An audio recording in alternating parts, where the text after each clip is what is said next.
What is good, YouTube? Yu-Gi-Oh Vendor here with a day profile. I'm gonna give you my Floowandereeze before YCS Vegas happens. This is what I'm playing around with now. I'm gonna try to take it to a couple more tournaments, hopefully a regionals, and be prepared to take it to the #1 spot at YCS Vegas. This deck is, to me, still the best. It has a lot of great matchups. It's depending on how you play it, how you side, and how you build it. It can be any deck, and it can 2-0 pretty much any matchup, including Rogue. I want to start off the access code and the shoe rag. I feel like this is the best link for outside the access code that you can play, not only because it can banish non-targetedly, it can also be a big beast stick, and you can send it and you can search any wing beast, which is basically the whole deck. And obviously access code goes for game. You can summon it and do a lot of damage, and most of the time it's game. Still play Amirage because sometimes you want to protect the Impin and your other cards without having to use their effects, and I feel like Amirage does that. I feel Anima allows you to take a monster and turn it into a beat stick, and it allows you to out a lot of tough boards. Secure Gardener allows you to protect yourself from burn damage. I think it's a staple in extra decks. And Link Karibo, I think it's great just because it allows you to negate an attack and stay in duels.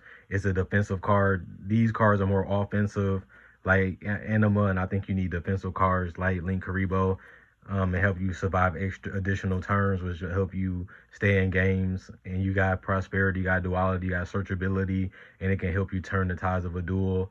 The new rail cannons that I added, I usually didn't play these because it was never situations where I wanted to get rid of the Impin, but certain times you just want to go for game. It's not that hard to put a lot of damage on board once you get your tribute summons on board, and then you're just about taking that last 1500, that last 1000, and I feel like the Gustav Max engine allows you to do it. Plus this allows you to get over tower monsters, kind of like the Adenister and Avermax. You have to find a way to beat over them, and a lot of the time it's tough to do it in this deck, but you can get it done with these. One Cyber Dragon Nova, still for the Dogmatica. People still play it in rogue type events like regionals. I want to win those too when I do play, so it's good to prepare for them. This is for Zeus. This recital, you can add a Floowandereeze monster with it because they're level 1 wing beasts. So I think it's good for consistency, and it allows you to hit hard damage to your opponent, because if it has material, your opponent takes equal damage, which means if they have less life points than you can win in time, but you also can drop them to 0. One Omega, I love Omega just because you can recur cards that was in graveyard back to the deck, like Mega Ryza and Apex Avian and Pot of Prosperity. And then adding this is for cards that can't be destroyed. You shuffle them back. One Invoke Mechaba. I think this card is still the nuts because you need a hard negate, and this card allows you to do it. If you send Cyber Dragon Nova, you can summon a machine from your extra deck, and you just summon Mechaba, and then you got a negate on board. Int allows you to have a destruction card on board, because if you send it to the graveyard, you can destroy one card on the field. Lightning Storm, I don't like maining it because I prefer evenly, but it's just a good card to clear back row decks. This deck can struggle fighting through back row, and this and Harpy Feather Duster allows you to do that. Plus this card allows you to clear boards. I still do play the crossouts over the Ultimate Slayer just because you fear evenly. You fear Harpy Feather Duster. You fear Lightning Storm. And this card also can stop Prosperity and Duality in the mirror match, even Advent, and it can slow down your opponent to the point where you can take control of the duel. I also play Solemn Judgments for the same reason. You fear Lightning Storm evenly and Harpy Feather Duster because you want to keep your map on the board. And this also allows you to stop cards that are stronger than Impin from hitting the board, and that allows you to control the duel. And I like Dimensional Barrier over Harpy Feather Storm still, just because this automatically stops decks and they tracks 2, but it just leaves them with nothing. And sometimes it's just game after that.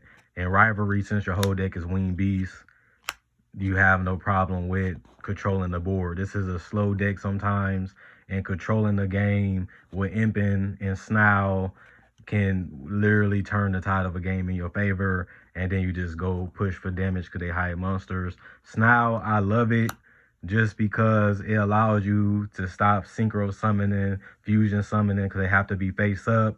And this is just better than Book of Moon because it does piercing. Plus, it allows you to make a decent board because it allows you to normal summon and set cards. So I think this is still strong. I like the Impin just because it's the best card in the deck. Anytime you can have a skill drain that's one-sided, it's just a powerful card. This card just wins games on its own, but you also do need map.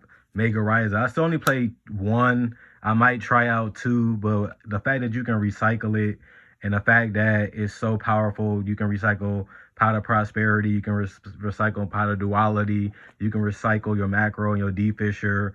I love this card. This is the second best card in the deck, and it just allows you to break boards and push for game. I think you definitely need this card, but I still want to play the Avian because it stops the Lightning Storms and the Harpy Feather Duster, and it also just stops the Raigekis. And like I said, those cards you can lose easily because this deck don't have great recovery.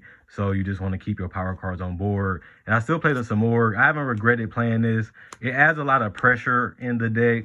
I feel like the deck lacks pressure sometimes because it can be slow to get its board together. But once it starts flowing and going its game, and I feel like Samorg just allows you to burn your opponent if they keep cards face up and put damage on board to where they start to wonder, is they going to last? And if they don't, they either scoop or you just go for game the next turn. 3, Eaglin. I feel like this is the best searcher because it searches the cards that win you the game. And 3, Rabina.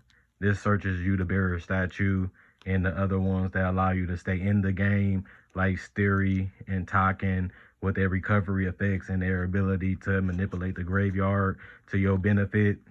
And this card allow you to manipulate the Floowandereeze cards to your benefit and add them back so you can stay in the game and turn the tide of it in your favor. And then Barrier Statue should be hollow. Some people say it should be banned.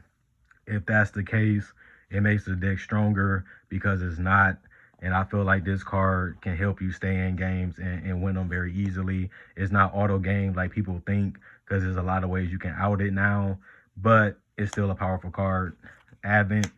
I love Advent just because it gets you out of sticky situations. People still play Imperm. People still play Ash. So you need a way to still play if you get hit hard. And this card allows you to do it.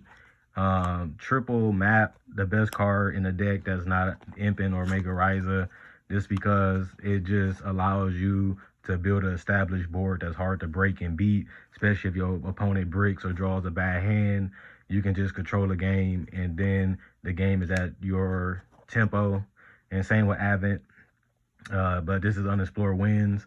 This allows you to shuffle back Wing Beast monsters, and then you can draw until the equal amount. But I like the fact that it allows you to get rid of an opponent card that's a troubling card or a card that you have to out without targeting it, and then you can send it to the grave. Pot of Duality is just the best draw card. I like this better than Prosperity just because there's no restriction on it for this particular deck. You're not going to special summon, and you don't mind not drawing just because you can still activate the cards first, and then you can draw with Prosperity last. And this is the second best draw card in the deck just because you can dig for 6 and you can get the particular card that you want. Then it's Unexplored Winds because there's 2 random cards, and that's why I don't play Extravagance. You don't really need too much gas with the deck because you still need your effects to go off to deal heavy damage. So if you do use your Prosperity, you do have the damage, so you're not going to win the duel anyway because of Prosperity effect. Plus, Unexplored Winds allow you to put back cards you don't need and cards you can search in the future back into the deck and draw cards that can help, like Call by the Grave and D Fisher and Evenly. And these cards just help you control the game. I feel like Evenly is just a powerful card to help you break boards. This deck can struggle going second, breaking established boards. So having a card that you can activate multiple times to ensure the board is broken just helps it stay live. And the fact that you only activate this when you're losing means that it's more of a power card for this deck. And then D Fisher allows you to keep a card on board, and you can recycle it with Mega Ryza in case they destroy it. And then you can put it back on top of the deck And then Call by the Grave stops hand traps. It also stops monster effects that activates in the grave. And even if they activate it on the field, if you banish a card that's in the grave, you still negate its effect because its name was still activated while it was in the grave. So it still can negate an on-field or on-hand effect because of that ability. Infinite Impermanence is just the best hand trap ever created. It's a hand trap that's actually a trap that you can negate on either player's turn, and it's just still too powerful. I think Ice Dragon Prison is starting to rise in popularity, but I play it just because it allows you to banish the cards and grave, and you don't have to get the card to the grave. You can keep it for yourself and do whatever you want with it. You can attack with it. You can synchro summon with it. You can fusion with it. You can Seed summon with it. So it gives you a lot of more versatility than Book of Moon because you can get rid of cards. Plus you can use them for your own advantage. And you already have Snow that can put cards face down. So it's not as needed.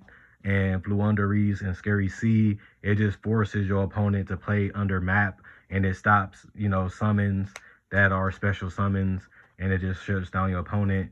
This allows you to play on your opponent turn, and it also could put cards face down, meaning you don't need Book of Moon as much, but you do have to control a tribute summon monster.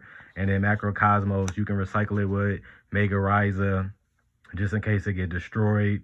You can put it back, and it's just a card that gives you more power and more control, and it's just one of the best cards in the game.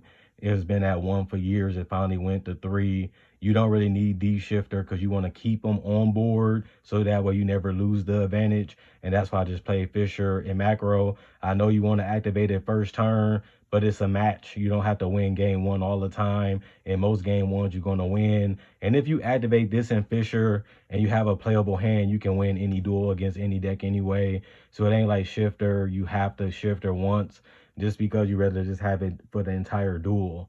And the fact that you play evenly in Imperm, you still should be fine just in case you don't have the Shifter. I feel like Shifter sometimes can be a tough top deck card to draw. It can be a brick in certain hands, and you don't want to see multiple sometimes in certain hands. So I just cut it entirely, and I think that it helped the deck consistency, and it just helped it less bricks that hands I was drawing because I didn't have Shifter. And I feel like these are never bricks because you only have one of them, and the fact that you can recycle them, make them better than Shifter, and the fact that they stay on field just makes them even more powerful because your opponent has to play under them the whole duel. And then you can always get them back with Mega Ryza because he allows you to add a card from graveyard back to hand. So even if they get destroyed, you can add them back whenever you want to and continue to grind with them. Other than that, let me know what you guys think about the deck. What's the critiques? What you think I should change? What you think I should add?